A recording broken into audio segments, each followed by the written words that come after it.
जय हिंद बच्चों, कैसे हो? उम्मीद करते हैं आप लोग अच्छे होंगे।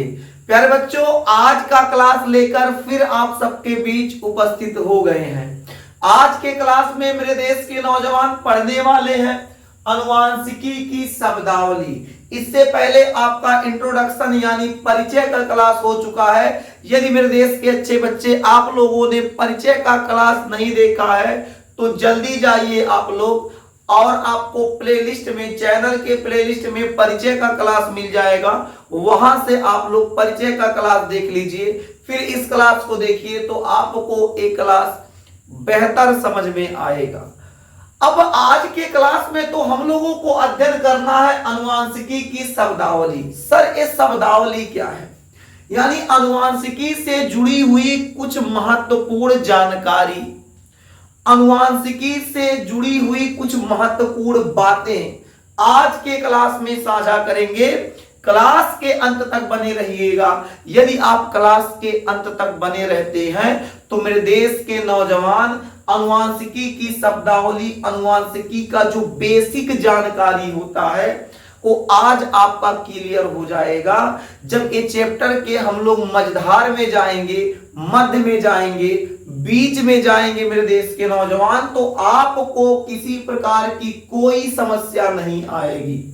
इसलिए मेरे देश के नौजवान, आज का एक क्लास बहुत ही महत्वपूर्ण होने वाला है। इस क्लास को स्किप करने की गलती से भी ना कीजिएगा। अगर आप इस क्लास को स्किप करते हैं तो आने वाला जितना लेक्चर होगा, इसके बाद जितना क्लास लगेगा, वो क्लास आपको नहीं समझ में आएगा। आप चाहते हैं कि आपको बायोलॉजी बेहतर आए, आप चाहते हैं कि आपका जो ये अध्याय है, इस अध्याय में आप बेहतर सीख सके, तो इसके लिए अनुवांशिकी की शब्दावली पर ध्यान देना अत्यंत आवश्यक है। अगर आप शब्दावली जो है, अनुवांशिकी की शब्दावली, इसको इग्नोर करते हैं, ध्यान नहीं देते हैं, तेजी स्पीड बढ़ा के पढ़ते हैं, फिर मेरे देश के नौजवान दिक्कत होगा। इसका स्पीड यही रहने दीजिएगा, इसके स्पीड को ना बढ़ाइए। 2x पर करके इसको ना देखिएगा, नॉर्मल देखिएगा। ऐसे देखिएगा तो आपको क्लास बेहतर समझ में आएगा। मेरे देश के अच्छे बच्चे, इसकी शब्दावली में सबसे पहले हम लोग अध्ययन क्या करेंगे? सबसे पहले हम लोग अध्ययन करेंगे जीन। सबसे पहले क्या लिखेंगे? जीन। तो मेरे देश के अच्छे बच्चे पहले हेडिंग करो जीन। मास्टर, ये जीन क्या है? पहले जीन बता दीजिए। तो बाबू दिल थाम के बैठिए, क्योंकि आज के क्लास में बहुत कुछ आपसे साझा करेंगे, बहुत कुछ आपको बताएंगे। यानी मेरे देश के नौजवान, आज का क्लास तो भाई साहब बहुत ही महत्वपूर्ण होने वाला है। सबसे पहला हेडिंग निकल के आता है जीन। बहुत से बच्चों के मन में प्रश्न उठता है, सर जीन जीन जीन कई बार हम नाम सुन चुके हैं, लेकिन ये है क्या? आज तक हमारा कॉन्सेप्ट क्लियर नहीं हुआ कि जीन क्या होता है। तो मेरे देश के नौजवान, आज की क्लास में आपका जीन का कॉन्सेप्ट तो क्लियर होने वाला है। चिंता नहीं लेना है, बस क्लास के अंत तक बने रहिएगा। क्लास में अगर मजा आएगा तो चैनल को सब्सक्राइब कर लीजिएगा। अगर सब्सक्राइब कर लिए हैं तो वीडियो को लाइक जरूर कीजिएगा। मेरे देश के अच्छे बच्चे, लाइक जरूर करना है। बात करें अगर जीन की, तो जीन क्या होता है? मानव शरीर या भी कोई जंतु का शरीर हो, बात को समझिएगा। मानव शरीर हो या फिर किसी भी जंतु का शरीर हो, तो उसके शरीर में बाबू पाया जाएगा अंदर कोशिका। कोशिका के अंदर पाया जाएगा गुणसूत्र। तो गुणसूत्र के अंदर एक ऐसी संरचना उपस्थित होती है, एक ऐसी रचना उपस्थित होती है जो अनुवांशिक लक्षणों को पीढ़ी दर पीढ़ी, एक पीढ़ी से दूसरी पीढ़ी में ट्रांसफर करता है, स्थानांतरित करता है। मानव के गुणसूत्र में कुछ ऐसी रचनाएं पाई जाएंगी जो रचनाएं अनुवांशिक लक्षणों को एक पीढ़ी से दूसरी पीढ़ी में स्थानांतरित करता है। उन रचनाओं को या उन संरचना को हम लोग बाबू जीन कहते हैं। क्या कहते हैं? जीन। तो सबसे पहले नोट कीजिए, फिर आपको समझाने का प्रयास करते हैं। अभी बस इतना याद रखिएगा, याद क्या रखना है, गुणसूत्र में स्थित वह रचना जो आनुवांशिक लक्षणों को पीढ़ी दर पीढ़ी स्थानांतरित करता है, यानी ट्रांसफर करता है, उन्हें हम लोग क्या कहते हैं? जीन कहते हैं। अभी आपको थोड़ा बहुत तो समझ में आ गया होगा, थोड़ा बहुत समझ में आ गया होगा। अगर थोड़ा बहुत समझ में आ गया है तो घबराइए नहीं, आप अब समझदार बन रहे हैं। अगर थोड़ा बहुत समझ में आ गया है तो चिंता लेने की आवश्यकता नहीं है, पूरा समझाने की जिम्मेदारी हमारी है। उससे पहले आप एक बार नोट कर लीजिए। क्या नोट करना है मेरे देश के अच्छे बच्चे? तो जीन क्या होता है, तो लिखेंगे गुणसूत्र, गुणसूत्र पर स्थित, गुणसूत्र पर स्थित वह रचना, गुणसूत्र पर स्थित वह रचना जो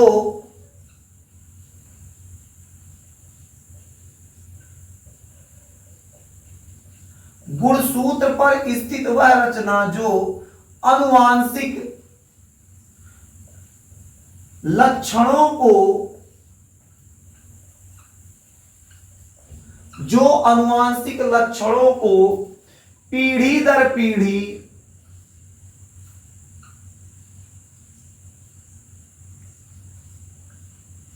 पीढ़ी दर पीढ़ी स्थानांतरित करता है,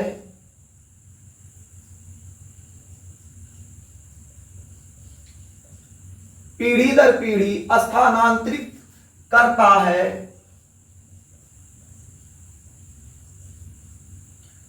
जीन कहलाता है।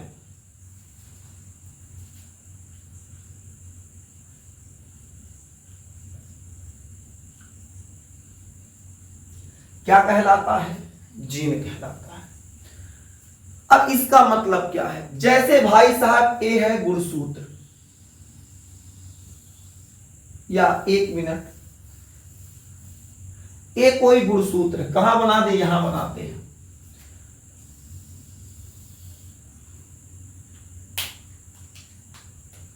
ए है गुणसूत्र, ये क्या है मेरे देश के अच्छे बच्चे? तो इसको मान लो गुणसूत्र। क्या मान लेते हैं? गुणसूत्र। तो लिखा गया गुणसूत्र पर स्थित वह रचना। तो ये जो गुणसूत्र है इस पे कुछ रचनाएं पाई जाएगी, कुछ संरचनाएं पाई जाएंगी।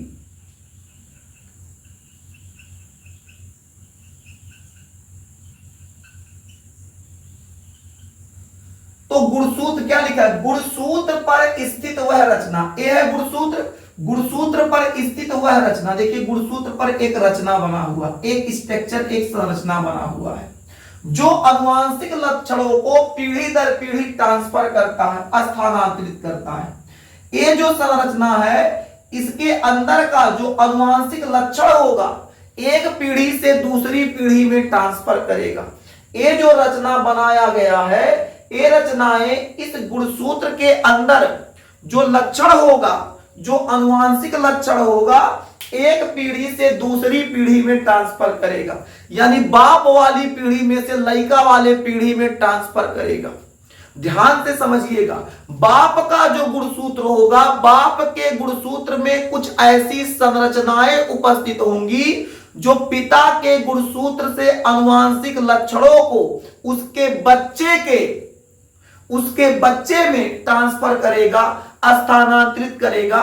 तो ऐसी संरचना को जो आनुवांशिक लक्षण को पिता से पुत्र में ट्रांसफर करते हैं, एक पीढ़ी से दूसरी पीढ़ी में ट्रांसफर करते हैं, ऐसी संरचना को हम लोग जीन कहते हैं। ऐसी संरचना को हम लोग क्या कहेंगे मेरे देश के नौजवान? तो ऐसी संरचना को हम लोग जीन कहेंगे।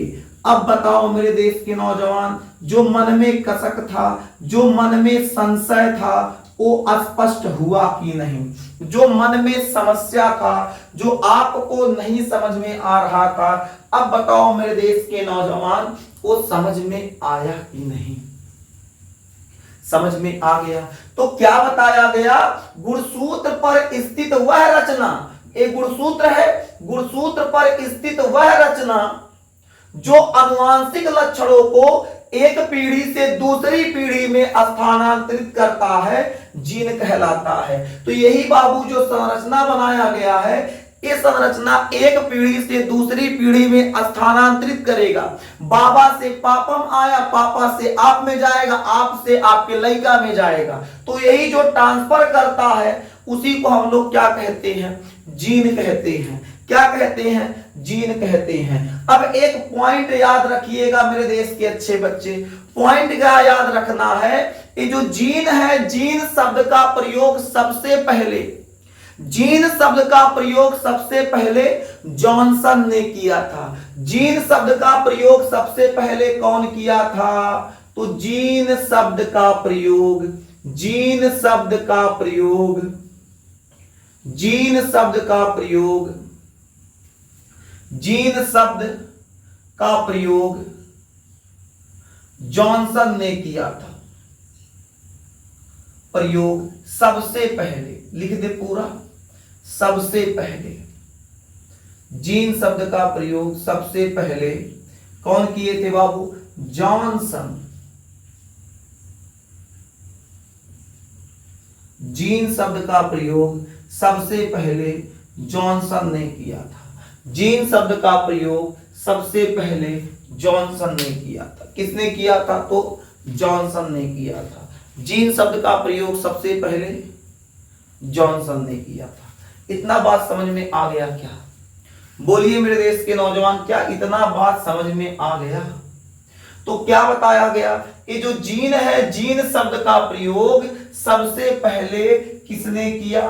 तो जीन शब्द का प्रयोग सबसे पहले जॉनसन ने किया। जीन शब्द का प्रयोग सबसे पहले जॉनसन ने किया। इस बात को याद रखिएगा, इस बात को याद रखिएगा मेरे देश के नौजवान, इस बात को भूलना नहीं है। जीन शब्द का प्रयोग सबसे पहले कौन किए? तो जॉनसन किए थे। अब एक खूंखार जबरदस्त जिंदाबाद अच्छी सी बात बताते हैं, एक बेहतर बात बताते हैं। जब मेंडल अपना प्रयोग कर रहे थे, अब मेंडल क्या प्रयोग कर रहे थे, कैसे कर रहे थे, आगे देखेंगे, लेकिन नाम तो सुने होंगे। मेंडल जब अपना प्रयोग कर रहे थे तो प्रयोग के समय जब वो जीन को देखें, प्रयोग के समय जब जीन को ऐसे टुकुर टुकुर ताकें, जीन को ऐसे देखे, तो जीन को देखने के बाद उनको समझ में नहीं आया ससुरी है कौन चीज। मेंडल देख के परेशान, अरे भाई साहब ये है कौन चीज? तो मेंडल को नहीं समझ में आया, तो मेंडल ने इसे नाम दे दिया कारक। तो मेंडल ने इसे क्या नाम दिया? कारक। अंग्रेजी में इसे फैक्टर कहते हैं। तो मेंडल अपने प्रयोग के दौरान जीन को कारक नाम दिए थे। इस बात को याद रखिएगा। जो मेंडल बाबू थे, मेंडल ने अपने प्रयोग के दौरान जीन को कारक नाम दिया था। अब इस पॉइंट को भी याद रखिएगा। क्या याद रखेंगे? मेंडल मेंडल मेंडल अपने प्रयोग के दौरान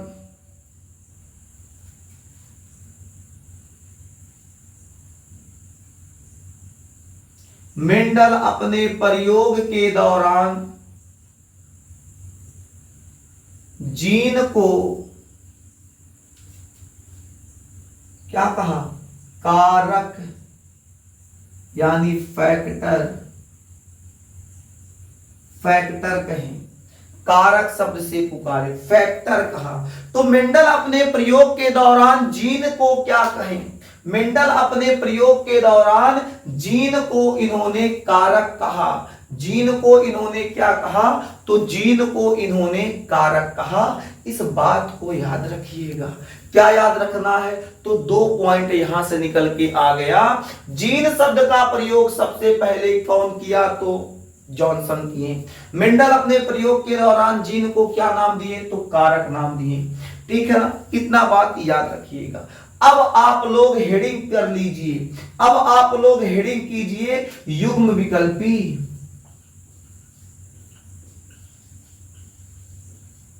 अब आप लोग हेडिंग कर लीजिए युग्म विकल्पी, इसे एलील कहते हैं, इसे एलील्स कहते हैं।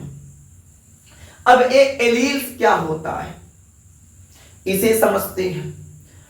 बाबू ध्यान से अगर समझेंगे तो आपको किसी प्रकार की समस्या नहीं होगी, अगर आप ध्यान नहीं देंगे तो फिर आपको समस्या होगी। अब सबसे बड़ी आपके सामने चुनौती आ गई भाई साहब, एलील युग्म विकल्पी क्या है?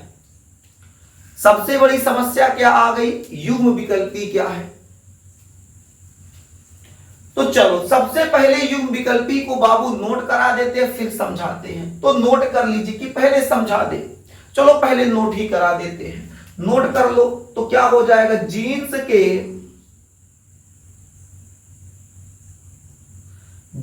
के विविध रूप, जीन्स के विविध रूप को,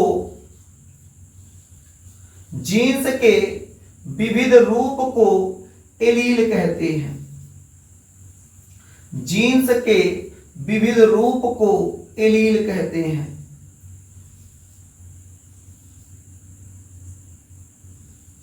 क्या कहते हैं? एलील्स कहते हैं।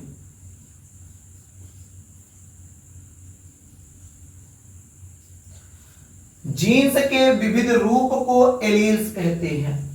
ये जो जीन्स होता है, ये जो जीन है, जो जीन है, जीन के विविध रूप मतलब विभिन्न रूप को एलील कहेंगे। कहोगे मास्टर समझ में नहीं आ रहा है, तो रुको। जैसे हमारे पास यहां एक जीन है, हमारे पास यहां एक जीन है, हमारे पास यहां एक जीन है। अब इस जीन के कई रूप हैं। ए वाला जीन कुछ इस प्रकार से दिखाई दे रहा है, ए वाला जीन कुछ इस प्रकार से दिखाई दे रहा है, ए वाला जीन कुछ इस प्रकार से दिखाई दे रहा है, ए वाला जीन कुछ इस प्रकार से दिखाई दे रहा है। तो इस जीन के कई रूप हो गए, इस जीन के कई रूप हो गए। तो इन सभी रूपों को हम लोग क्या कहेंगे? एलील कहेंगे। क्या कहेंगे? एलील कहेंगे। यानी क्या बताया गया, जो जीन होता है, जीन के विविध रूप को, जीन के विविध रूप को हम लोग क्या कहते हैं? एलील कहते हैं। अगर ऐसे ना समझिए तो ऐसे समझिए, हमारे पास कोई एक जीन है ए। अब ए का जो बाबू विविध रूप है, ए को हम लोग ए लिख सकते हैं, ए को हम लोग ए डैश लिख सकते हैं, ए को हम लोग स्मॉल ए लिख सकते हैं, इसको हम लोग स्मॉल ए डैश लिख सकते हैं। अब जो आपका जीन ए है, इस जीन ए के कई रूप निकल के आ गए। क्या क्या निकल के आया? तो कैपिटल ए यानी ए डैश, स्मॉल ए डैश। तो इस जीन के कई रूप निकल के सामने आ गए। इन सभी रूपों को हम लोग क्या कहेंगे? एलील कहेंगे। क्या कहेंगे? एलील कहेंगे। यानी कहने का मतलब क्या है, जो जीन होते हैं, जीन के जो अलग अलग रूप पाए जाते हैं, जो जीन के अलग अलग रूप पाए जाते हैं, उन्हें बाबू एलील कहा जाता है। जैसे हमारे पास टी है, तो टी को हम लोग लिख सकते हैं कैपिटल टी स्मॉल टी। अब कैपिटल टी स्मॉल टी लिख देंगे, इस टी के बाबू देखो अलग अलग रूप पाए गए, इन्हें हम लोग क्या कहेंगे? एलील कहेंगे। इन्हें हम लोग क्या कहेंगे? एलील कहेंगे। तो कहने का तात्पर्य क्या है मेरे देश के नौजवान? कहने का मतलब ये है गधों कि ये जो आपके एलील होते हैं, एलील किसे कहते हैं? जो जीन होगा, जो जीन होगा, इस जीन के अलग अलग विविध मतलब विभिन्न अलग अलग रूपों को हम लोग एलील कहेंगे। क्या कहेंगे? एलील कहेंगे। समझ में आया क्या? समझ में आया? अगर समझ में आ गया मेरे देश के नौजवान तो जल्दी से यहां तक नोट कर लीजिए, जल्दी से यहां तक नोट कर लीजिए, फिर आपको आगे बता दिया जाए। हाँ देखो एक बात और ध्यान में आ गया, ये जो एलील है बाबू, एलील शब्द का प्रयोग सबसे पहले किया कौन? भाई कोई तो वैज्ञानिक रहा होगा जो एलील शब्द का प्रयोग किया होगा। तो बाबू ऐसे खूंखार जबरदस्त जिंदाबाद वैज्ञानिक का नाम है बाबू, क्या नाम है? वेटसन। वेटसन ने सबसे पहले, ध्यान दीजिएगा, वेटसन ने सबसे पहले एलील शब्द का प्रयोग किया। वेटसन ने सबसे पहले एलील शब्द का प्रयोग किया। इस बात को याद रखिएगा, आपसे पूछा जाएगा एलील शब्द का सबसे पहले प्रयोग कौन किया? तो एलील शब्द का सबसे पहले प्रयोग वेटसन ने किया। किसने किया? वेटसन ने किया। बाबू कब किए इहो जान लो, तो 1906 ईस्वी में। 1906 ईस्वी में, 1906 ईस्वी में वेटसन ने, 1906 ईस्वी में वेटसन ने एलील शब्द का प्रयोग किया। और यह वेटसन है बाबू, एक यही वेटसन है जो 1905 में जेनेटिक नाम दिया था, जेनेटिक की खोज किए थे। जेनेटिक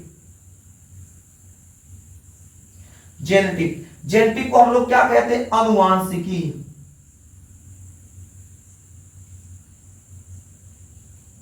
तो अनुवांशिकी के बारे में सबसे पहले कौन बताया था? तो वेटसन बताए थे, पिछली क्लास में बताए हैं। कब बताए थे? तो 1905 ईस्वी में, ठीक है। लेकिन 1906 में जब आए तो बाबू खोज करना नहीं छोड़े। 1906 में कारनामा किए, 1906 में कहे दुनिया वालों हम नया चीज खोज कर दिए। 1905 में जो खोज किए तो डंका बजबे किया। 1906 में देखो हम क्या खोज किए। 1906 में इन्होंने एलील शब्द का प्रयोग किया, एलील के बारे में इन्होंने बताया। अब यहां तक नोट कर लीजिए, फिर आगे बढ़े। जल्दी कीजिए मेरे देश के अच्छे बच्चे।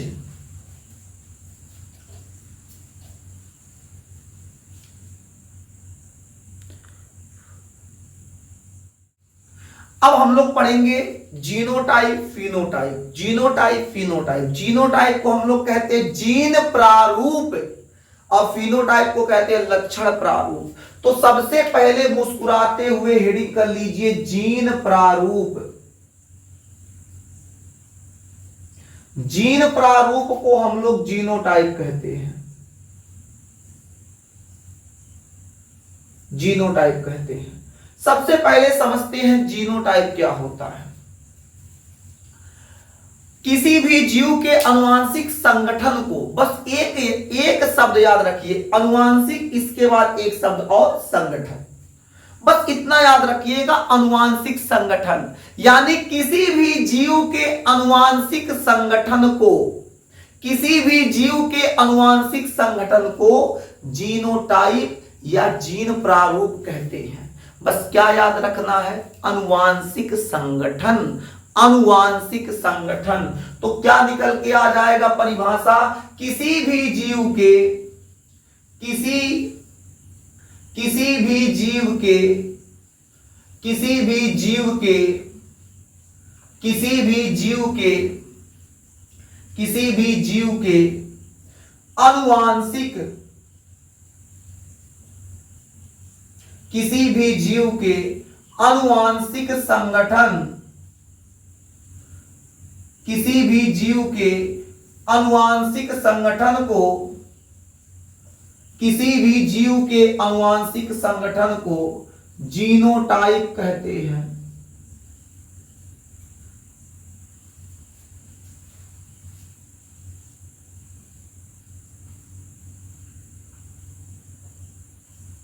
तो क्या लिखा गया? किसी भी जीव के अनुवांशिक संगठन, किसी भी जीव के अनुवांशिक संगठन को क्या कहा जाता है? जीनोटाइप कहा जाता है। क्या कहा जाता है? जीनोटाइप कहा जाता है। मतलब कोई भी जीव होगा उसका जो अनुवांशिक संगठन होगा, अनुवांशिक संगठन होगा, उसे हम लोग क्या कहेंगे, जीनोटाइप कहेंगे। जीनोटाइप में बाबू याद रखिएगा, जीनोटाइप में क्या होता है, ए एलील्स के जोड़े होते हैं, ए एलील्स के जोड़े होते हैं या एलील्स के विशेष जोड़े होते हैं।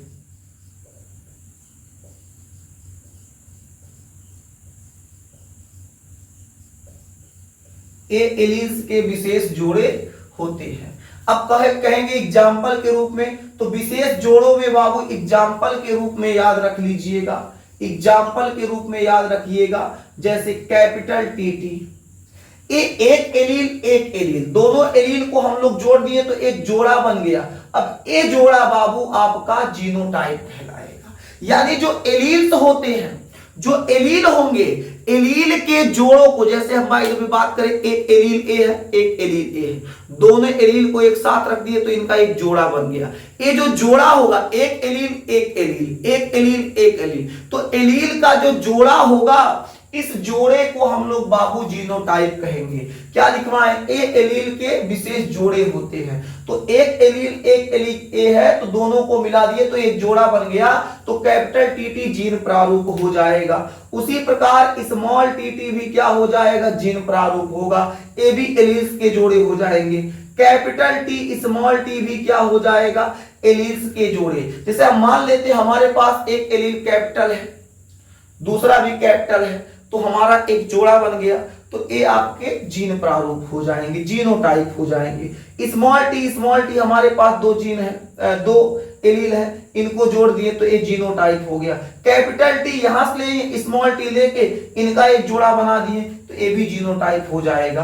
तो हम लोग कह सकते हैं जीनोटाइप के एग्जाम्पल के लिए ईटीसी कर दें, तो जीनोटाइप के एग्जाम्पल के लिए हम लोग कह सकते हैं capital T, small T, capital T, small T. ये क्या होते हैं, एलील्स के जोड़े होते हैं जो जीनोटाइप का निर्माण करते हैं। किसका निर्माण करते हैं, तो जीनोटाइप का निर्माण करते हैं। बात करें अगर हम लोग अब लक्षण प्रारूप की, तो लक्षण प्रारूप क्या होता है, लक्षण प्रारूप इसको हम लोग फिनोटाइप कहते हैं।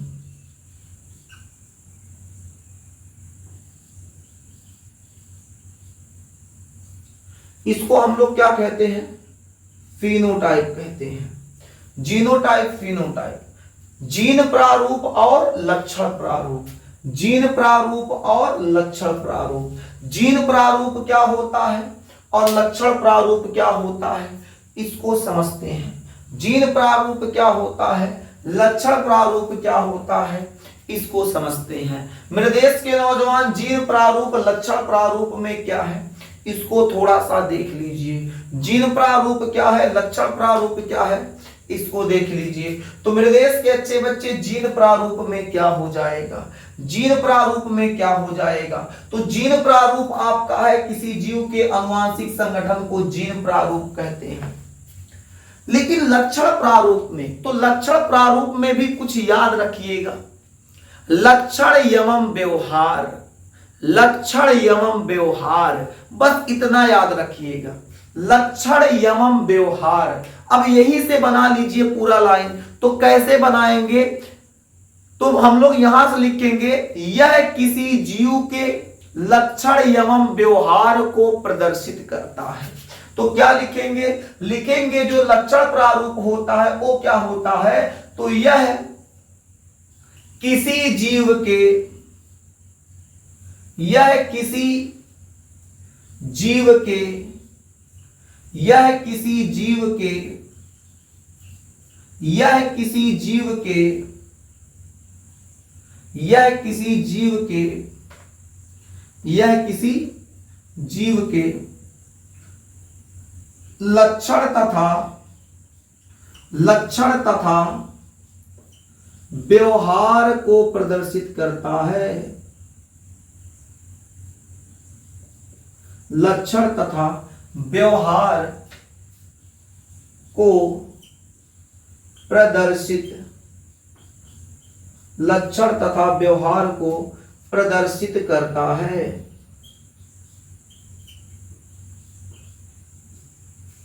तो क्या बताया गया, यह किसी जीव के लक्षण तथा व्यवहार को प्रदर्शित करता है। यह क्या है, यह किसी जीव के लक्षण तथा व्यवहार को प्रदर्शित करता है। किसको प्रदर्शित करता है, तो लक्षण और व्यवहार को प्रदर्शित करेगा। कौन, तो आपका लक्षण प्रारूप, फिनोटाइप। अब कहेंगे लक्षण, अच्छा व्यवहार समझते हैं, हमारा आपसे व्यवहार कैसा हो, नहीं कहते हैं गौवा में कि बाबू ओकर व्यवहार बड़ा बढ़िया है, बहु कितना मीठ बोलता है, कितना बढ़िया बोलता है, तो वो व्यवहार है। अरे फलाना लड़का ससुरा बहुत कचरा इंसान है, कितना खराब व्यवहार है, बोलता है तो पता चलता है कि अब वह खा जाएगा। तो व्यवहार तो समझ में आता होगा, लक्षण समझा देते हैं। तो लक्षण क्या होता है मेरे देश के नौजवान, तो लक्षण क्या होगा, लक्षण के अंतर्गत क्या आएगा, इसको समझिए। लक्षण, लक्षण के अंतर्गत आएगा रंग, रूप, रंग रूप, रंग रूप तथा लिंग। लक्षण के अंतर्गत क्या आएगा, रंग रूप तथा लिंग। या आप इसे ऐसे भी बता सकते हैं, फिनोटाइप क्या होता है, यह किसी जीव के रंग रूप तथा लिंग यह क्या है, यह किसी जीव के रंग रूप लिंग तथा व्यवहार को प्रदर्शित करता है। ऐसे भी बता सकते हैं, या ऐसे भी लिख सकते हैं, यह किसी जीव के लक्षण ब्रैकेट में रंग रूप तथा लिंग तथा व्यवहार को प्रदर्शित करता है। रंग रूप और लिंग तथा व्यवहार को प्रदर्शित करता है। मेरे देश के नौजवान ऐसे भी आप लिख सकते हैं। अब बताओ हमारा रंग कैसा है, हमारे पिता का रंग कैसा है। हम थोड़ा सा पिता हमारे जैसे उस प्रकार, या दो लड़कों को खड़ा करते, एक गुरहर का एक करिक्का, करिक्का का रंग करियर होगा, गुरहर का रंग गुरहर होगा, उनका रंग हो गया। करिक्का का बनावट अलग होगा, गुरहरका का बनावट अलग होगा, उसका रूप हो जाएगा। लिंग में भाई दोनों मेल है, अब ज्यादा ना बुलवाइए, दोनों मेल है तो दोनों का क्या हो जाएगा, लिंगानुपात हो जाएगा। या फिर कह सकते हैं एक फीमेल ने एक मेल ने, दोनों में डिफरेंस बात करें तो फीमेल है तो उसका लिंग अलग होगा और जो मेल है उसका अलग हो जाएगा। मेल फीमेल जेंडर, लिंग को इंग्लिश में क्या कहते हैं, जेंडर कहते हैं, तो उनका जेंडर की बात हो जाएगा। तो लक्षण में बाबू आ जाएगा रंग रूप और जेंडर, रंग रूप और लिंग हो जाएगा। और व्यवहार, यानी कहने का मतलब क्या है, लक्षण प्रारूप में बस इतना ही याद रखना है। याद क्या रखना है, यह किसी जीव के लक्षण तथा व्यवहार को प्रदर्शित करता है। याद रहेगा मेरे देश के नौजवान, बताइए। अब आप लोगों से अक्सर एक सवाल पूछा जाता है क्या, जीन प्रारूप तथा लक्षण प्रारूप में अंतर। जीन प्रारूप तथा लक्षण प्रारूप में अंतर, जीन प्रारूप तथा लक्षण प्रारूप में अंतर, ये अक्सर पूछ लिया जाता है और बच्चों को बड़ी समस्या होती है। जीन प्रारूप और लक्षण प्रारूप में अंतर। तो मेरे देश के अच्छे बच्चे, मेरे देश के प्यारे बच्चे, जीन प्रारूप और लक्षण प्रारूप में अंतर की बात करें तो जीन प्रारूप को हम लोग जीनोटाइप कहते हैं और लक्षण प्रारूप को हम लोग फिनोटाइप कहते हैं। दो कॉलम बना लीजिएगा ऐसे मुस्कुराकर। पहले कॉलम में इसमें क्या लिखना है, तो पहले कॉलम में इसमें लिख लीजिएगा, पहले कॉलम यहीं से लिखते हैं। जो जीनोटाइप होता है, ए एलील्स के विशेष जोड़े होते हैं। पहला यहीं से अंतर आ जाएगा, क्या, ए एलील, ये यल है, ए एलील के विशेष जोड़े होते हैं।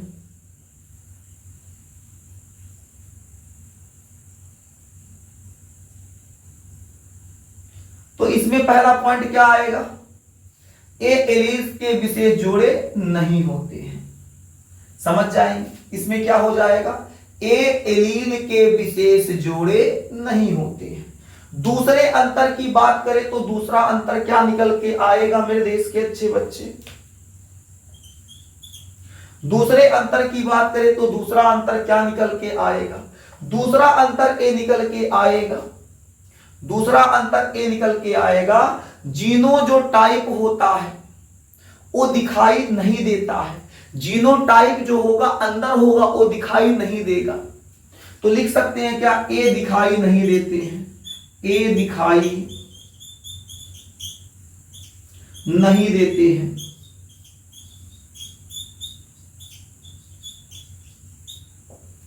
इसमें क्या लिखेंगे? अब लक्षण प्रारूप बाबू किसी का रंग देख सकते हैं, रूप देख सकते हैं, लिंग देख सकते हैं, व्यवहार देख सकते हैं। भाई हम कैसा है? सांवर है तो रंग हमारा दिख गया।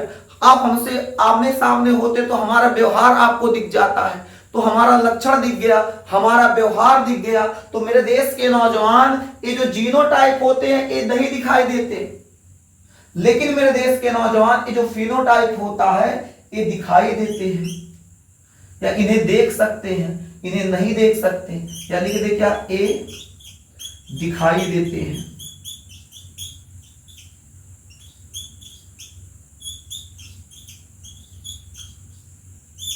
ठीक है, आगे बात करें,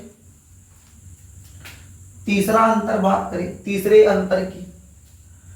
जो जीनोटाइप होता है एक किसी जीव का आनुवांशिक संगठन होता है।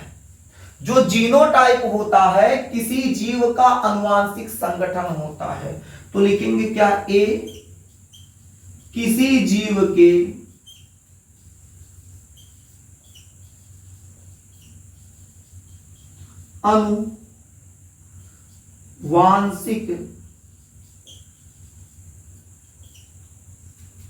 आनुवांशिक संगठन होते हैं।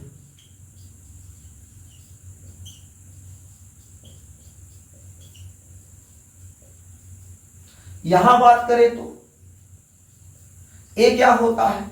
यह किसी जीव का लक्षण तथा व्यवहार प्रदर्शित करता है।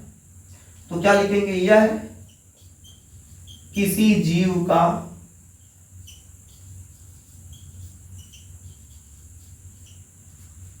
लक्षण तथा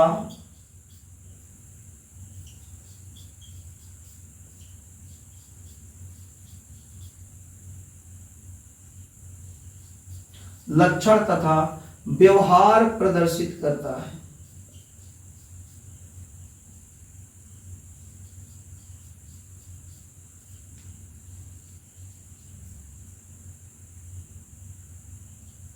लक्षण तथा व्यवहार प्रदर्शित करता है।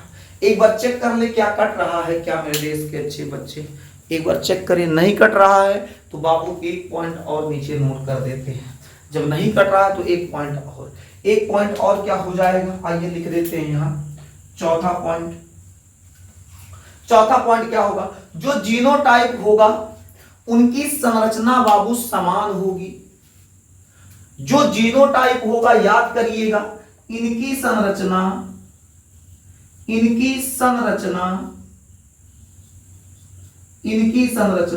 समान होती है।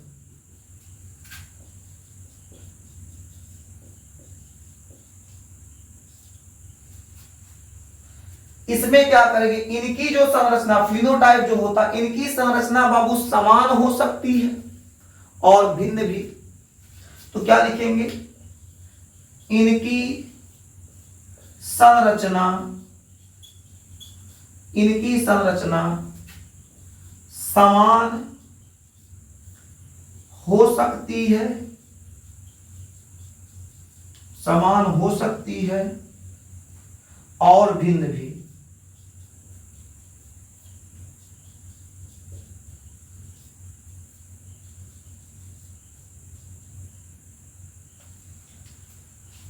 अब मेरे देश के नौजवान क्या बताया गया? पहला अंतर बताया गया ए एलियर्स के विशेष जोड़े होते हैं, इसमें ए जोड़े नहीं होते।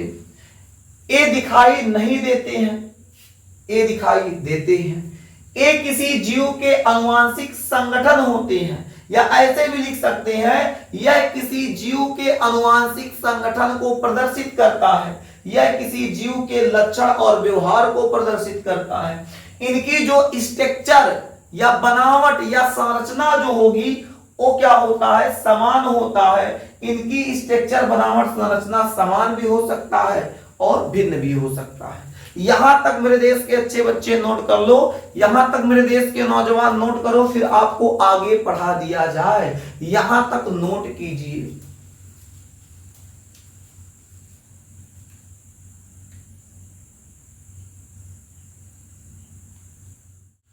अब हम लोग पढ़ेंगे समयुग्मजी।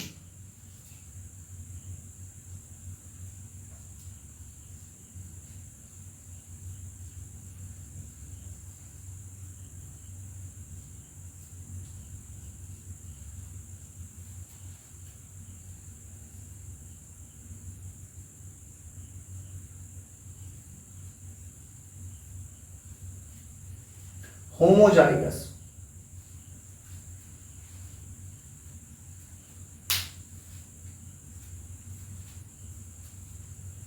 अब समयुग्मजी क्या होता है, जब एक ही लक्षण के दोनों जीन समान प्रकार के हों। पहले बाबू नोट कर लो, क्या नोट करोगे, जब एक ही लक्षण के दोनों जीन समान प्रकार के हो तो उन्हें समयुग्मजी कहते हैं। इसको नोट करने के बाद फिर बता दें। चलो नोट करो, क्या नोट करोगे, जब एक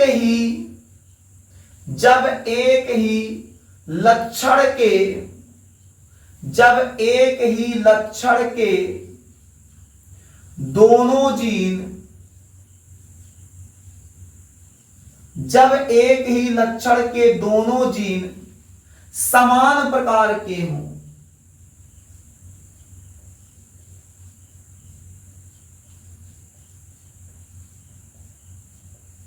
जब एक ही लक्षण के दोनों जीन समान प्रकार के हों तो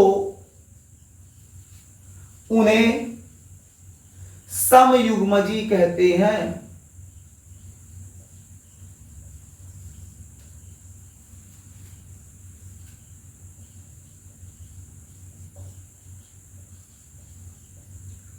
कह रहा है कि जब एक ही लक्षण के दोनों जीन समान प्रकार के हों तो उन्हें हम लोग क्या कहते हैं, समयुग्मजी कहेंगे। उदाहरण के रूप में मेरे देश के नौजवान कैपिटल टीटी, देखो समान प्रकार के हैं तो समयुग्मजी कहलाएगा। स्मॉल टीटी ये भी समान प्रकार के हैं तो समयुग्मजी कहलाएगा। यानी क्या बताया गया, जब एक ही लक्षण के दोनों जीन, जैसे दो जीन हैं, ये देखो इकरिक्का वाला, एक कहा गया ये इकरिक्का वाला, ये देखो एक इसको मान लो एक इसको मान लो। अब ये दोनों जीन क्या है, दोनों करिया करिया है, समान प्रकार के हैं। तो जब एक ही लक्षण के दोनों जीन समान प्रकार के हों, जब एक ही लक्षण के दोनों जीन समान प्रकार के हों, दोनों क्या है, करिया करिया है, समान प्रकार के हैं, तो उन्हें हम लोग क्या कहते हैं, समयुग्मजी। अब एक और यही हेडिंग निकल के आता है, विषमयुग्मजी। विषमयुग्मजी, विषमयुग्मजी। अब विषमयुग्मजी क्या होता है,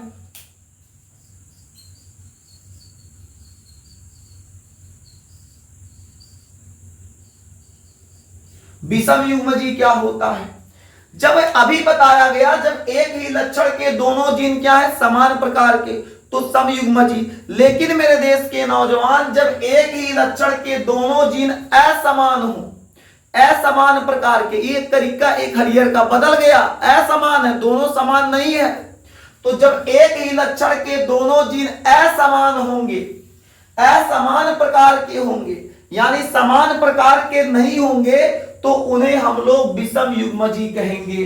तो यही लिख लेते हैं, क्या लिखेंगे, जब एक ही लक्षण के दोनों जीन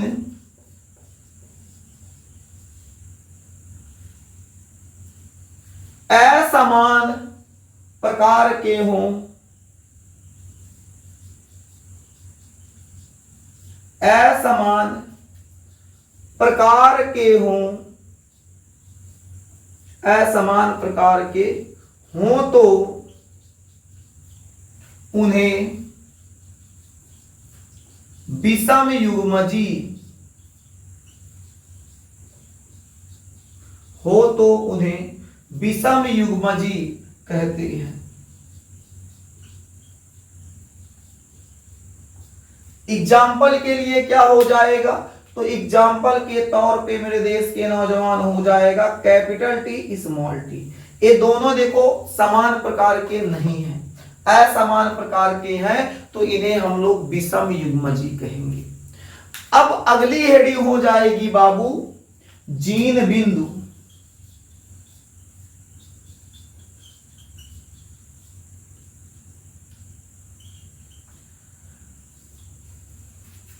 जीन बिंदु क्या होता है? अब जीन बिंदु बाबू समझते हैं, जो गुणसूत्र होता है, गुणसूत्र पर जीन की वास्तविक स्थिति, जो गुणसूत्र है, गुणसूत्र पे जीन की वास्तविक स्थिति जीन बिंदु कहलाता है। इसको नोट कर लीजिए, क्या लिखेंगे? गुणसूत्र, गुणसूत्र, गुणसूत्र पर जीन की, गुणसूत्र पर जीन की वास्तविक स्थिति, वास्तविक स्थिति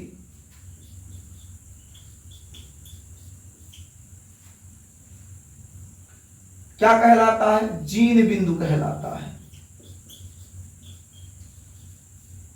जीन बिंदु कहलाता है।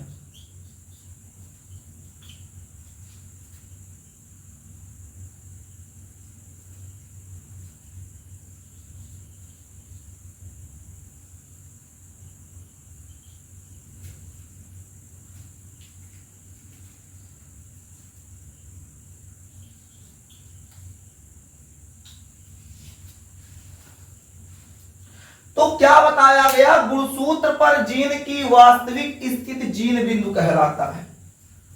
जो गुणसूत्र होगा, गुणसूत्र पे जो जीन होंगे, उन जीन्स की जो वास्तविक स्थिति होगी, उस वास्तविक स्थिति को हम लोग क्या कहेंगे? जीन बिंदु कहेंगे। जैसे हमारे पास एक जीन है यहां, या जीन नहीं, हमारे पास एक गुणसूत्र है।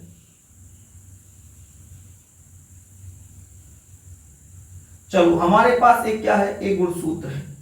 मान लो, मानने में क्या जा रहा है? अब इस गुणसूत्र पर बाबू कुछ जीन उपस्थित है।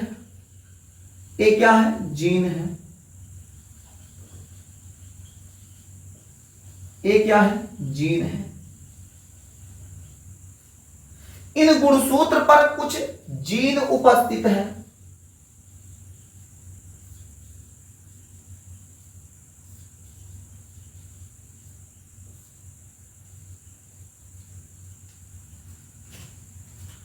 अब इस गुणसूत्र पर बाबू क्या उपस्थित है?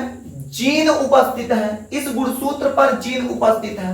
अब ये बिंदु जो है वो कह रहे हैं भाई साहब हम अपने जगह से नहीं हिलेंगे, हमको कुछ कर लो, चाहे लड्डू दिखाओ, चाहे पेड़ा दिखाओ, चाहे कुछ कराओ, हम तो अपने जगह से नहीं हिलेंगे। ये तो हमारी वास्तविक स्थिति है, हम यहां से नहीं हिलेंगे डोलेंगे। तो इसे हम लोग, इस पॉइंट को, इस स्थान को, इस बिंदु को हम लोग जीन बिंदु कहेंगे। तो वही बताया गया, गुणसूत्र पर जीन की वास्तविक स्थिति क्या कहलाती है? जीन बिंदु कहलाती है। अब मेरे देश के नौजवान, आपको पढ़ा दिया जाए लक्षण। अब क्या पढ़ा दिया जाए? लक्षण। तो लक्षण पढ़ाने से पूर्व मेरे देश के नौजवान आपसे ये कहेंगे, आप इसे नोट कर लो। उसके बाद लक्षण पढ़ा दिया जाए, उसके बाद संकरण पढ़ा दिया जाए, बाकी जो छूटा हुआ चीजें हैं उसको पढ़ा दिया जाए। इसको पहले नोट कर लीजिए, फिर बताया जाए, क्योंकि जगह यहां हो नहीं पाएगा पूरा कंप्लीट। तो जल्दी से इसको नोट कर लीजिए, फिर आपको आगे बता दिया जाए। जल्दी कीजिए मेरे देश के अच्छे बच्चे।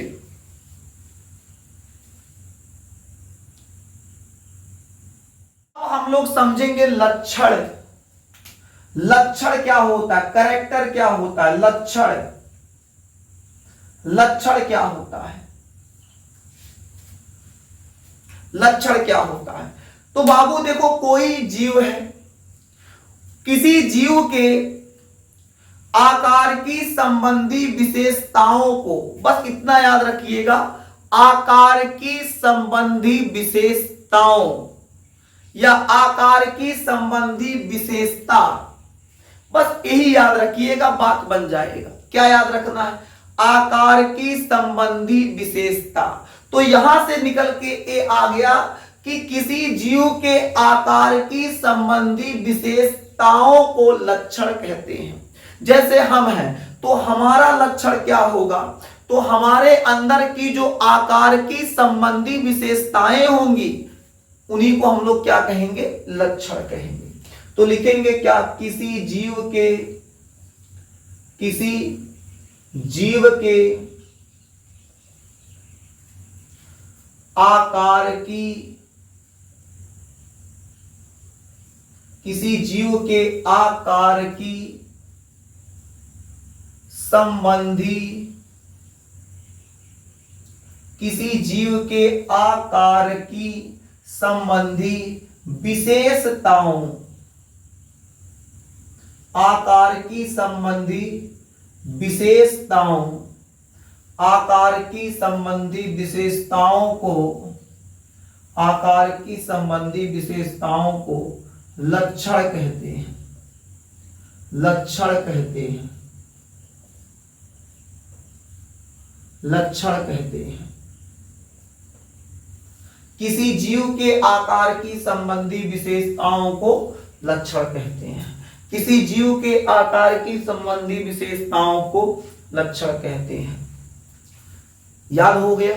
किसी जीव के आकार की संबंधी विशेषताओं को लक्षण कहते हैं। लक्षण के बाद मुस्कुराते हुए हेडिंग कर लो संकरण।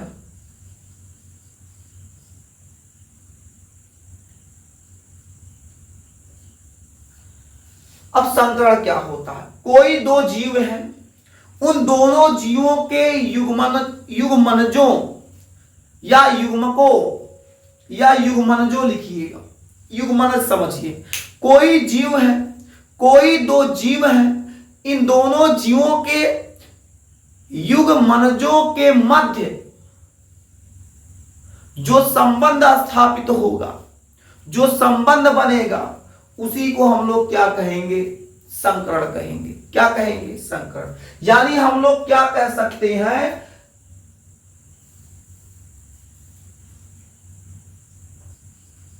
किन्हीं दो जीवों, किन्हीं दो जीवों के युग्मनजों, किन्हीं दो जीवों के युग्मनजों के मध्य, के मध्य, के मध्य होने वाली क्रिया लिख दो। होने वाली क्रिया। किन्हीं दो जीवों के युग्मनज, युग्मनज समझते हैं? युग्मनज, जाइगोट, युग्मनज। तो किन्हीं दो जीवों के युग्मनजों के मध्य होने वाली, युग्मनजों के मध्य होने वाली क्रिया को संकरण कहते हैं। क्या कहते हैं? संकरण कहते हैं। क्या कहते हैं मेरे देश के नौजवान? तो संकरण कहते हैं। अब संकरण में बाबू कई संकरण है, लेकिन प्रमुख दो संकरण ज्यादा प्रचलित हैं। आप नाम भी सुने होंगे। एक संकर संकरण, एक संकर संकरण, दूसरा क्या हो जाएगा? द्विसंकर संकरण। यहां लिख दें, द्विसंकर संकरण, द्विसंकर संकरण। एक संकर संकरण और द्विसंकर संकरण। अब एक संकर संकरण क्या होता है? इसमें एक ही लक्षण को लेकर अपना संकरण कराया जाता है। इनमें द्विसंकर संकरण में दो अलग अलग लक्षणों को लेकर संकरण कराया जाता है। अब एक संकर संकरण, द्विसंकर संकरण आगे जब पढ़ाएंगे वहां बताएंगे, अभी तो केवल शब्दावली चल रहा है। तो क्या बताया गया? किन्हीं दो जीवों के युग्मनजों के मध्य होने वाली क्रिया को संकरण कहते हैं। एक संकर संकरण, दुई संकर संकरण। इतना बात मेरे देश के नौजवान याद रखिएगा। अब हम लोग समझेंगे अनुवांशिकी के प्रतीक। लास्ट हेडिंग है अनुवांशिकी के प्रतीक।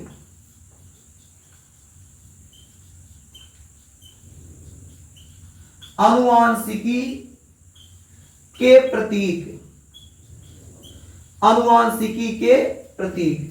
बाबू अनुवांशिकी का प्रतीक क्या है? अनुवांशिकी का प्रतीक क्या है, इसे जल्दी से समझ लो। बाबू जब मेंडल अपना प्रयोग कर रहे थे, जब मेंडल अपना प्रयोग कर रहे थे तो अपने प्रयोग के समय पैतृक पीढ़ी को उन्होंने P1 नाम दिया। मेंडल अपने प्रयोग के समय, लिखेंगे क्या, मेंडल अपने प्रयोग के समय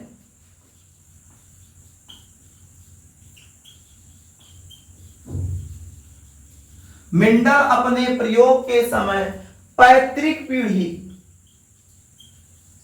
पैतृक पीढ़ी, पैतृक पीढ़ी को किससे कहा? P1 से। यानी मेंडल जब अपना मटर के ऊपर अपना प्रयोग कर रहे थे, कैसे कर रहे थे आगे बताएंगे।